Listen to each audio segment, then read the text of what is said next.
ফেনীর দাগনভূঞা পৌরসভার ৫ নং ওয়ার্ডের জগৎপুর এলাকায় স্ত্রীর কোপানো আঘাতে স্বামী নিহত হয়েছেন। স্থানীয় সূত্রে জানা গেছে, গফুর ভান্ডারী বাড়ির গৃহবধূ ইয়াসমিন আক্তার তার স্বামী আলমগীরকে ধারালো অস্ত্র দিয়ে কুপিয়ে হত্যা করেছেন বলে অভিযোগ উঠেছে। ঘটনার পর ইয়াসমিন প্রাথমিকভাবে হত্যার দায় স্বীকার করেছেন। তিনি সাংবাদিকদের জানান, ভরণপোষণ না দেয়ায় ক্ষিপ্ত হয়ে স্বামীকে হত্যা করেছেন। পুলিশ ঘটনাস্থল পরিদর্শন করেছে, মরদেহ উদ্ধার করে থানায় নেওয়া হয়েছে।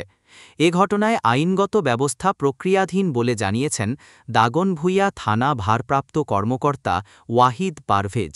গৃহবধূ ইয়াসমিন আক্তার সাংবাদিকদের জানান, আমার বিয়ে হয়েছে 2002-এ।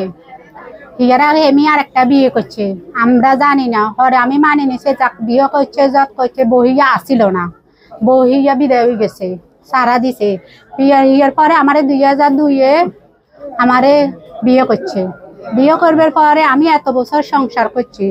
সংসার জীবনে অনেক কিছু হয়, স্বামী স্ত্রী অনেক কিছু হয়, আমি সব মানিয়ে নিচ্ছি। ইয়ার পরে আমার একটা পোলা 17 বছর বয়সে চলে, আবার 2024 সালে হে বিয়ে করছে। আমি খবর শুনি, আমি ঢাকা শহরে গেছি আর ও আমার আর আমার পোলারে ফিডি বার করে দিছে। দিবের পরে আমি ওর গার্ডিয়ানের উপরে জানাইছি, ওর বাইরে গেলে কইছে দেন বিয়ে 5টা করতে পারে, কোনো সমস্যা না, আগো তাহলে তোরা কর, তাই তোকে বউ গেলে মান্য নেনি। আচ্ছা যাক, আয় আল্লাহর কাছে বিচার দিছে। বাইরে গেলে যখন এ কথা কইছে, মারে শাশুড়িরও কইছে, শাশুড়িও কইছে দেন আমার তো টাকা জোরও নাই, সঙ্গে জোরও নাই, যার টাকা জোর আছে তার সঙ্গে জোর আছে, বিয়ে করতে হচ্ছে। আচ্ছা গেছে, মান্য নিছে। 2-3 মাস আমারে ঠিক মতো টাকা টুকা দিছে।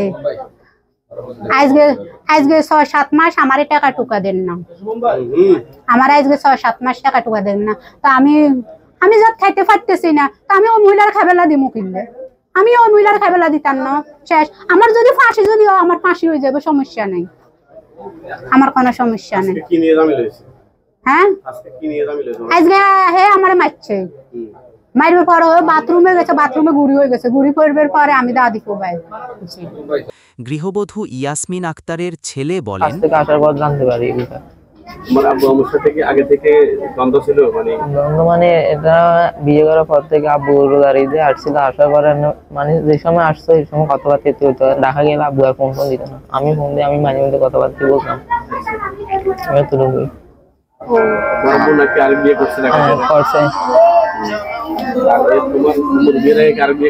হ্যাঁ, আমার আম্মু বিয়ের আগে আরেক বিয়ে করছে, করার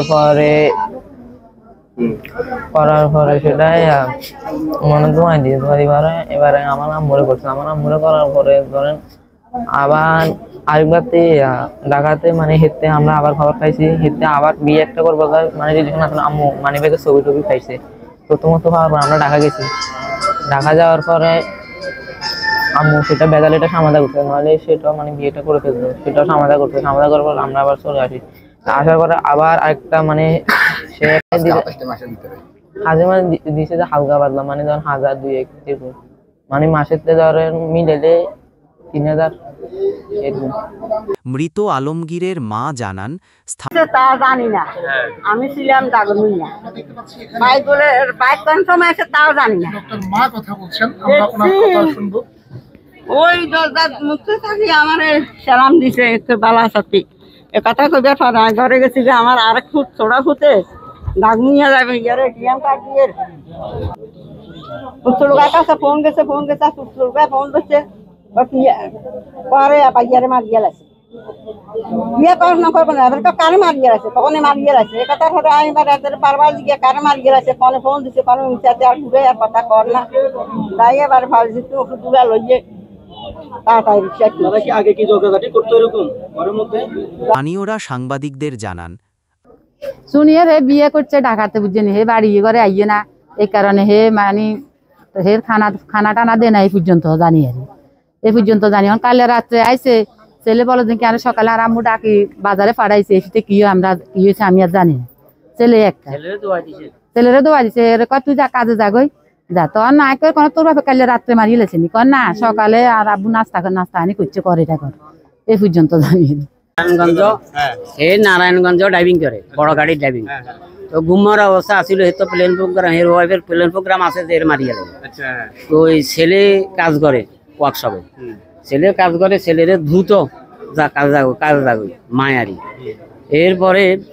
এরপরে হে ঘুমা অবস্থায় এলোপাতাড়ি কোবাইছে ঘুম অবস্থায় এই তো মনে করেন স্বাস্থ্যবান তো লোক কোনো পদ পরিচয় আমাদের সাথে নেই।